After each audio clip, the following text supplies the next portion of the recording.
Welcome to the Dell EMC Unity XT Crew Removal and Replacement Series. In this series of short videos, we're going to use Unisphere and UEM CLI commands to identify faulted custom replaceable units on a Dell EMC Unity XT storage system. We'll then look at the ways to prepare the system for service, including service mode and reset and hold modes.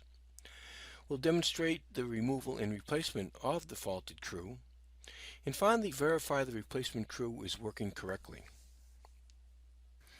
One of the first things you want to do is to log on to the storage system using the Unisphere interface.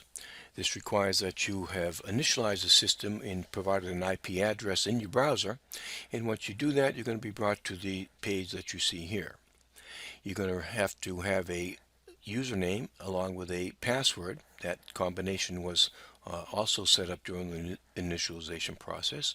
And once you provide those correct credentials, we'll be able to log in and view the dashboard page. So here we see the dashboard page, and right off the bat we see we have a hardware error. And if we mouse over that, we'll see the possibilities as to some of the crews that could be at fault here. So I simply clicked on that error, and I can see that I in fact have a hardware fault, and it's in a disk array enclosure. And that disk array enclosure is on bus 1, and it's the enclosure 0. I can get similar information from the view system status. So let's take a look at the alerts page. And we'll see when the alert was generated, so we have a date and time stamp. And we'll see that this particular error was generated. In fact, the DAE is at fault here, and it's a critical error. We can then take a look at the logs to see if we have the same error logged at the same time, and you can see here the time frame is the same, in that we have that disk array enclosure faulted, in that we have an error in that particular controller. So we need to look at the system view to see what type of fault we have, see if it points anything else. And in fact, you can see here that on the DAE we have a link control card. So we need to fix it. We're going to do that by first opening up the cable bracket and then unplugging any SAS cables that may be connected.